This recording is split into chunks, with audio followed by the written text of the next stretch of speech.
बहू को मिला सबक। एक बार की बात है, एक गांव में खुशी नाम की औरत रहती थी। वह कुछ दिनों पहले ही अपने ससुराल आई थी। एक दिन की बात है, खुशी बोल रही थी, पता नहीं किस जन्म की दुश्मनी निकाल रही है मुझसे। ऐसे मुंह बनाकर बैठी रहती है जैसे मेरे आने से पहले 8-10 नौकर चाकर आगे पीछे फिरते रहते थे और मेरे आने के बाद सब भाग गए। थोड़ा बहुत हाथ पैर हिलाने से कौन सा शरीर घिस जाएगा, इनका सब कुछ मेरे भरोसे छोड़कर बैठ जाएगी। बाहर से थक कर आओ और फिर घर में आते ही रसोई में लग जाओ, यह भी कोई ज़िंदगी है। खुशी खींच दे हुए अपना सारा गुस्सा रसोई में बर्तनों पर निकाल रही थी। ऐसा नहीं था कि उसकी सास रमा जी को बहू के बड़बड़ाने का गुस्सा नहीं था, लेकिन वो भी चुप थी। बहू की बड़बड़ाहट को एक कान से सुनकर दूसरे कान से निकाल रही थी और इतना सब सुनकर भी कुछ नहीं बोल रही थी। खुशी एक पढ़ी लिखी लड़की थी। उसका सपना था कि वो अपने पैरों पर खड़ी होगी। उसने नौकरी के लिए कई जगह आवेदन भी दे रखा था। इस बीच जब उसके लिए राहुल का रिश्ता आया तो उसने साफ साफ कह दिया कि वो शादी इसी शर्त पर करेगी कि शादी के बाद उसे अच्छी नौकरी मिली तो कोई उसे नौकरी करने से नहीं रोकेगा। आखिर इतना पढ़ने लिखने के बाद वो घर पर नहीं बैठ सकती और घर का काम थोड़ा बहुत करेगी। राहुल और उसके घर वालों को इस बात से कोई आपत्ति नहीं थी कि उनकी बहू बहुत नौकरी करेगी, इसलिए दोनों तरफ से खुशी खुशी ये रिश्ता हो गया। खुशी अपने ससुराल आ गई, लेकिन शादी के कुछ दिनों बाद ही खुशी का ज्वाइनिंग लेटर आ गया और वह बहुत खुशी हुई। जिस दिन खुशी ने अपने ससुराल वालों से कहा था कि वो अब नौकरी करेगी तो उसकी सास रमा जी ने सारे परिवार के सामने कह दिया था, बहू नौकरी करे, इससे मुझसे कोई आपत्ति नहीं है।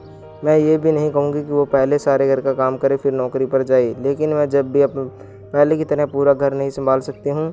मुझे सब कुछ मंजूर है, लेकिन मुझसे ये उम्मीद मत करना कि मैं बहू को रोटियां बनाकर खिलाऊंगी। मुझे पता है कि अगर मैं एक बार इस जाल में फंस गई तो ज़िंदगी भर नहीं निकल पाऊंगी। उस वक्त सबको रमा जी की बातें सुनकर हैरानी हो तो हुई। उनके पति ने भी तो कहा कि मुझे नहीं पता था कि मेरी सीधी सरल पत्नी भी सास बनते ही अपना रूप बदल देगी और ऐसा बोलेगी। लेकिन इन सब बातों का रमा जी पर कोई असर नहीं हुआ। वो भी अपनी जिद पर अड़ी हुई थी। खैर, खुशी तो नौकरी करनी ही थी, क्योंकि घर के थोड़े से काम के लिए वो अपनी इतनी अच्छी नौकरी तो नहीं छोड़ सकती थी। वहीं उसके पति और ससुर जी ने भी नौकरी की इजाज़त दे दी हुई तो वो फिर कहाँ रुकने वाली थी। इस समस्या का ये हल निकालना गया कि घर के कामों के लिए कामवाली और खाना बनाने के लिए कुक रख ली गई। खाना बनाने वाली सुबह और शाम का खाना बनाकर चली जाती। खुशी का काम था ऑफिस से आकर बस खाना परोसना और सबको खाना खिलाना। यूं ही दिन निकल रहे थे। खुशी की शादी को 2 साल हो चुके थे। अब तो खुशी और बाकी सब घर वालों को इन सब की आदत हो गई थी, लेकिन मुश्किल तो तब होती थी जब कभी खाना बनाने वाली छुट्टी ले लेती थी। ऐसा ही कुछ 2 दिनों से हो रहा था कि जिस कारण से खुशी खींची हुई थी। ऑफिस से आकर रोटियां बनाना उसे बहुत बड़ा बोझ लगता था। वैसे तो रमा जी ने इन दिनों में सब्जियां काट कर बना देती थी, लेकिन बहू के ऑफिस से आने के बाद रसोई में झांकती भी नहीं थी। उस समय खुशी को अपनी बैठी हुई सास बहुत चुभती थी। वो बड़बड़ाती हुई रहती और रोटियां बनाती रहती। बाद में अपनी माँ से फ़ोन कर भर कर शिकायत करती, जिसके बाद उसे थोड़ा सा सुकून मिलता था। कुछ दिनों बाद खुशी के भाई की शादी भी तय हो गई। खुशी की होने वाली भाभी का भी नौकरी का पेशा था।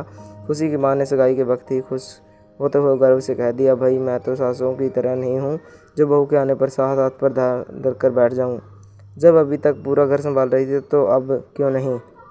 मेरी बहू को मेरी तरफ से पूरी छूट रहेगी, वह नौकरी कर सकती है। जब एक माँ अपने बच्चों को रोटियां बनाकर खिला सकती है तो बहू को क्यों नहीं खिला सकती। बहू, तुम निश्चित होकर नौकरी करना, रसोई मैं संभाल लूँगी। खुशी की माँ के ऊंच विचार सुनकर उसकी होने वाली भाभी का पूरा परिवार और खुद खुशी भी खुश हो गई। खुशी बोली, वाह माँ, आप कितने बड़े दिल की हैं। काश मेरी सास भी आपकी तरह होती, लेकिन मेरी किस्मत में सुख कहाँ है। मेरी सास को तो बस हुक्म चलाना आता है। मुझे गर्व है कि मेरी माँ इतने खुले विचारों की है। अपनी चिड़चिड़ाहट निकालते हुए खुशी बोली। कुछ दिनों में खुशी के भाई की शादी हो गई और कुछ दिनों बाद खुशी की भाभी ने अपनी नौकरी ज्वाइन कर ली और नौकरी पर जाने वाली लगी। खुशी की माँ भी अपनी बहू को हथेलियों पर रखती थी। सुबह उसका नाश्ता, टिफिन, फिर रात का खाना भी तैयार रखती थी। अपने हाथों से परोस कर सबको खाना खिलाती थी। उनकी बहू भी मम्मी जी की करती हुई अपनी पसंद नापसंद बताती रहती थी, जिसे खुशी का भी बड़ा माँ बड़े चाव से पूरा काम करने में लगी रहती थी। खुशी के दिन बीत रहे थे, लेकिन ये सब धीरे धीरे जबरदस्ती में बदल रही थी। खुशी की भाभी को अब कुछ भी न करने की आदत पड़ गई थी। एक दिन जब खुशी फ़ोन पर अपनी माँ से बात कर रही थी तो उसकी माँ बस रो पड़ी, बेटा मैं इतना करती हूँ तेरी भाभी के लिए, फिर भी उसे मेरी कदर नहीं। अरे मेरी दी हुई छूट अब मुझ पर ही भारी पड़ने लगी है। क्या हुआ माँ, आप ऐसे क्यों बोल रही हैं। आप तो भाभी का मुझसे भी ज़्यादा ध्यान रखती हैं। क्या भाभी ने आपसे कुछ कहा है। खुशी बेचैन होते हुए पूछने लगी। कुछ क्या बेटा, अब तो सब कुछ वो मुझे ही कहती हैं। ऑफिस से आने के बाद एक गिलास पानी के लिए भी मुझे आवाज़ देती है। नाश्ते में थोड़ी देर हो जाए तो मदद करने के बजाय गुस्सा होकर यूं ही बिना खाए चली जाती है। आखिर मेरा भी तो कुछ आत्मसम्मान है या नहीं? मैं तो उसके लिए बस काम वाली बन कर रह गई हूँ।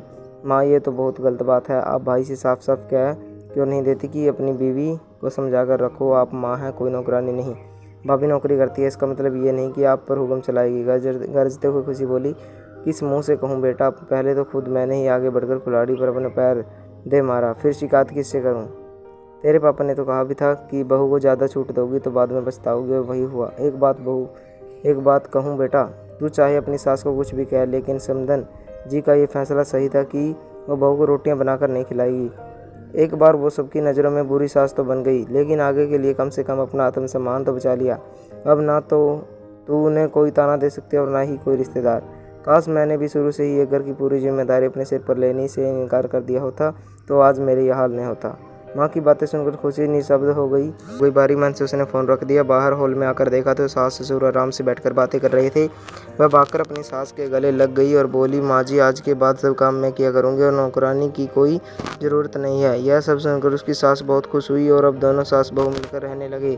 तो दोस्तों, कैसी लगी आपको ये कहानी, कमेंट करके ज़रूर बताएं। अगर आप हमारे चैनल पर नए हैं तो चैनल को सब्सक्राइब करें, वीडियो को लाइक करें, शेयर करें, कमेंट करें। धन्यवाद दोस्तों।